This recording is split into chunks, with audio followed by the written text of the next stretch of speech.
Yes. Okay.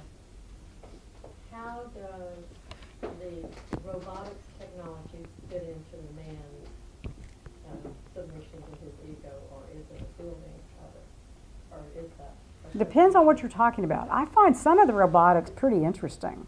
In medicine, I find it really interesting. I agree with that. I'm speaking of the fact that I was watching something on TV last night where the man built a robotic, you may have seen it, to scare his wife when she walked in the night. And that just put him on the greatest, funniest power trip of all. So It's called hostile humor. yes. So the technology we have today with robotics, is that replacing the man's ability to, communicate, but it's a power? I think it just depends on the man. Okay. I really do. I don't want to stereotype. That's the beauty of astrology and Jungian psychology together, is that you don't stereotype. It's an archetype. It's a living embodiment of innateness. And when it quits growing, it becomes a stereotype. And so, certainly there's forms of masculine and feminine that have quit growing. One of the more interesting things that I've ever heard in my life came from a friend of mine who studied with me at the Jung Center. He, as I was a big fan of biographies. And so he went to hear an author who'd written several biographies. And he said to the author, he said, "I'm confused. I've read 5 of your biographies, and some of them end when the person dies, and some of them end at some place I can't figure it out." He says, "Oh, I ended it when they quit growing." And I have a client right now who's in a marital situation where she's, trying to understand the complexity of her partner. And she's been sharing it with her father. And her father has had incredible insight through her awareness about what he didn't do right in his marriage. I said, "Your dad, I love your dad. He's still growing." She says, "I love him too." So, let's just know that capacity for permanent growth exists in all of us. It just depends. I think it's certainly easier for men to rely on the myth of male supremacy and their lack of acceptance of their vulnerable part. And I think they really don't understand that vulnerability is the other side of power. And if they understand that, when you can find a man that is comfortable with his vulnerability, he's really a powerful man. When I was doing TV, I got to meet so many famous people, I can't tell you. The most fabulous man I met, and this was over 30 years ago, was Oscar de la Renta. He's still rocking on. He was so vulnerable. He was so human. He was so just basic guy. So, there are lots of men who are just wonderfully vulnerable. And they're not armored. They're not living with the myth of male supremacy. Therefore, they're not polarizing in that either are. I'm okay, you're not. It's not the one-down position. It's like if everybody can be okay, it's a win-win situation. But, I just think we're in a change time that we've never seen before, and we're probably never going to see again. So, we just have to notice what's going on, decide where we want to be, and what our intentions are, and what our opportunities are, and how we're going to get there. That's really, to me, where we are right now. And I think astrology is an incredible tool for understanding this. Timing is everything, isn't it? And what does disaster mean? Against the stars. I mean, I love that. So I think you say to yourself, if you can utilize the astrological understanding to be all you can be. I had somebody years ago when I was first studying astrology said that if you could really see yourself accurately, you would change. You would adjust yourself, you would clean up this, you would really be more of yourself. You would not be in a myth. So I think that's the potential. And certainly Jungian psychology is the most elegant psychological methodology because it involves you going inside, bringing your treasure of yourself in the form of your dreams, your impressions, your art to the therapist, and you play together to find some new meaning and new understanding of it. So it's an art form. It's not like, oh, I'm going to give you a diagnostic code and a drug. And so, we have kind of lost it, but I think we'll find it again because there's just too much wrong in the world for people not to be interested. And especially the psychology of midlife that Jung so well talked about, and the former director of the Jung Center, James Hollis, has written so eloquently about. It's the second half of life. It's the opportunity to get it right, to go forward, to be the person you always wanted to be. And it's where your unmet needs will begin to give you opportunities if you pay attention and you say yes. So that's really what it's about. What other kinds of questions do you have? And then we'll take our break. Any other questions? Yes. I wanted you to say a few more words about the shadow part. Usually the shadow we project onto the other person what we don't want to see about ourselves. I don't think that's true. But you said I don't think that's true. That's the New Age narcissism myth. I don't believe that. I believe that the shadow is what we can't even acknowledge. How does it work? And it's the not self. And so here's what I tell people. They say, I don't know what my shadow is. Excuse me, we'll have to edit that. And what I say is your shadow is whoever drives you crazy. Write down what it is their character defect is or their action is that drove you crazy, because you don't have it. We usually connect with people who share our interest and share our character traits.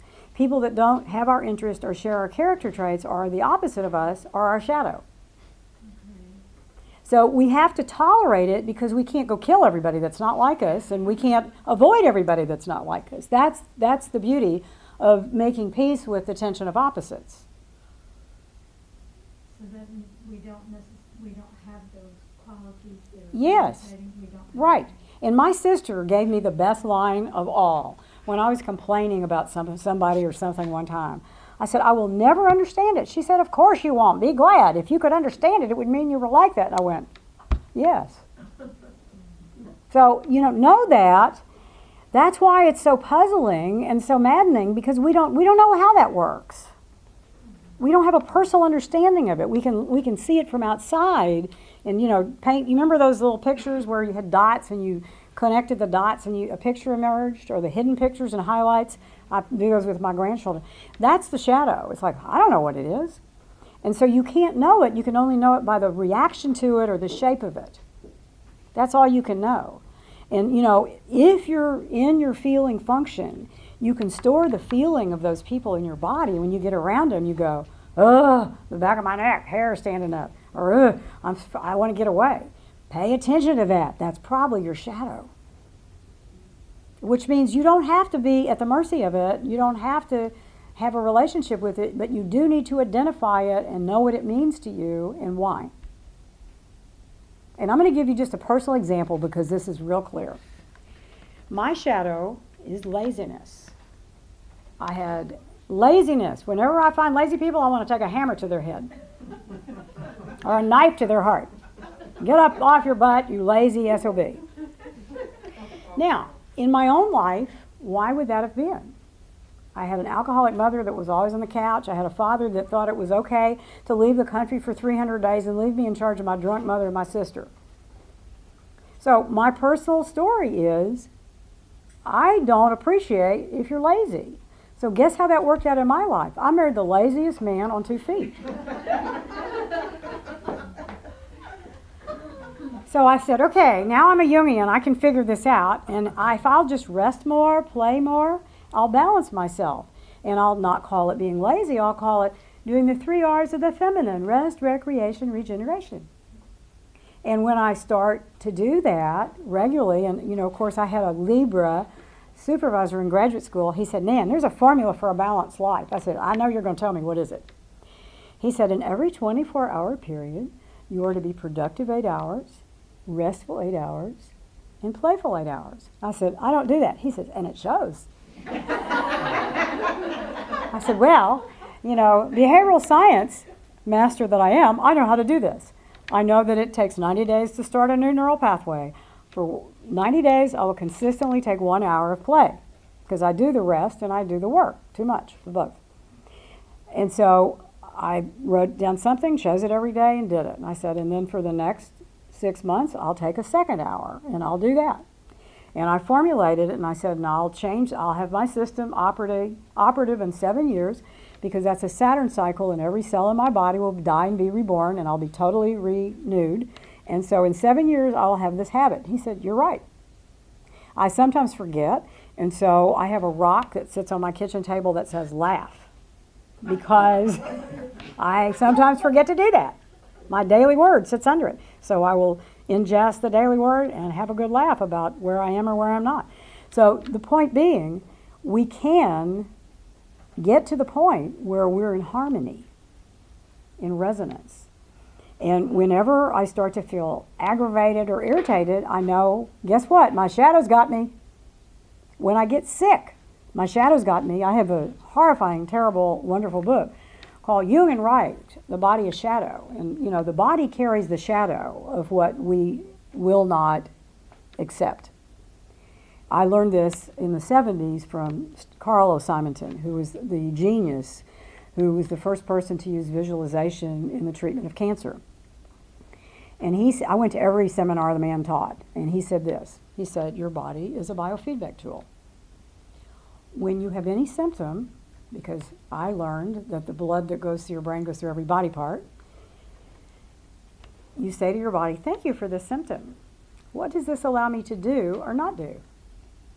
Make a commitment, thank your body, please remove the symptom, I have a plan. Guess what? It goes away. Sometimes I have not done that.